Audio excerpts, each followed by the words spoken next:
Ma'am and Sir, welcome po kayo sa aking channel, ang Ma'am Flourish Channel.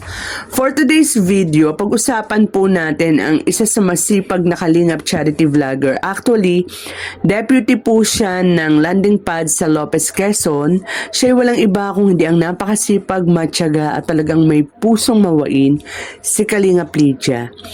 So bago po natin pag-usapan yung kanyang nasumpungang mga kababayan nating lubhang talagang nakakaawa po, ay syempre po wag po natin kakalimutan ang ama ng Kalingap, Kuya Val Santos Matubang, Ate Edna Vlogs, Kalingap Rob, and Miss Jackie Tapia Matubang. At lahat po ng mga charity vloggers na totoong lumilingap sa mga kababayan nating naghihirap. Tulad nga po ni Kalingap Lydia. Ito nga po yung actually, excuse me, marami po siyang mga nai-scout dyan, kahit nung nasa Gumaka pa siya.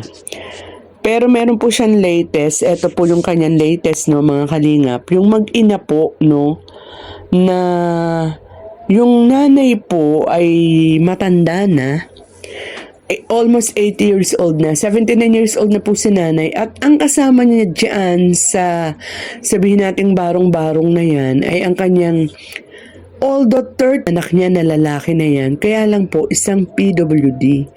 Ayan po, dinatnan ni Kalingap Lydia yung mag-ina na kumakain. Ganyan po yung sitwasyon. Ganyan po yung posisyon ni kuya, yung anak nga ni nanay. Actually, sabi po ni nanay, inborn na raw po na ganyan yung kanyang anak. Pero nung medyo bata-bata pa raw yung kanyang anak, kahit paano nakakaupo-upo pa. Kumbaga may mga ibang position pang nagagawa. Like ngayon, talagang nakahiga na. So, can you imagine po mga Kalingap? Paano po kung dumating ang panahon na kinakailangan ng lumisan ni nanay sa mundo?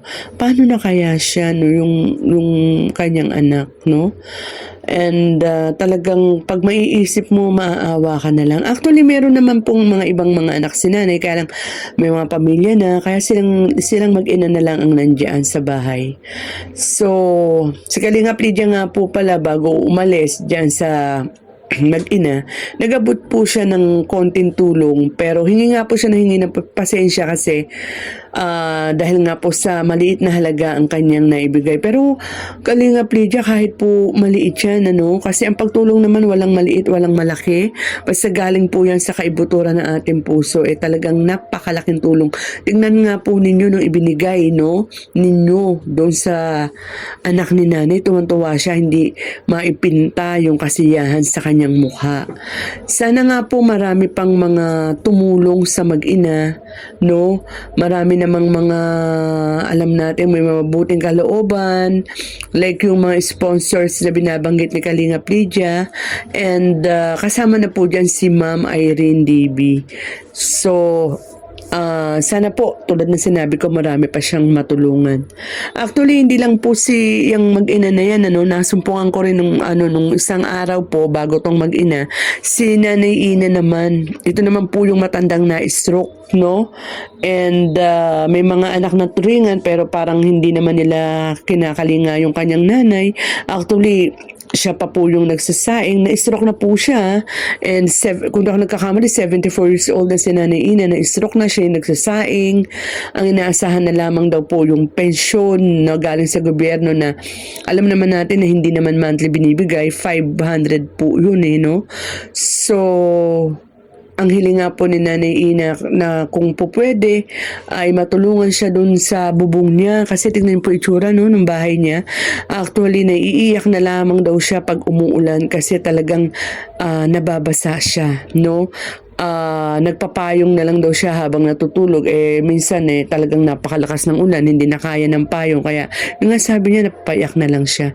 So nung kinukwento niya yun, parang halos na makakadurog ng puso, at lalo't nalaman natin na akalain niyo po ba pinagnakawan pa yung bahay na yun, na may nakatirang matanda na stroke, pinagnakawan pa.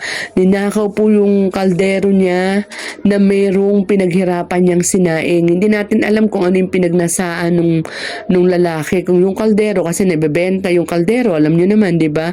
O yung lamang sinaing. Grabe, imbis na tulungan yung matanda, pinagnakawan pa. Actually, Aware naman daw si Nanay Ina na may magnanakaw. Kaya lang hindi na lang daw po siya umimik kasi baka kung ano pa yung gawin sa kanya. Tama naman po yung ginawa ni Nanay Ina, lalo na kung sabihin nating adik. Excuse me, adik lang naman po yung gagawa nun di ba? Wala naman sa katinuay niya baka mamaya kung ano pang gawin kay Nanay Ina. So nakakalungkot po ang sitwasyon ni Nanay Ina, nakakalungkot po yung sitwasyon ng mag-ina sa kabundukan, at marami pa pong nakakalungkot na mga sitwasyon ng ating mga kababayan na mabuti na lamang po at may katulad po ni Kalinga Lydia na talagang pumupunta sa kasulok-sulukan para mahanap yung mga taong karapat dapat tulungan.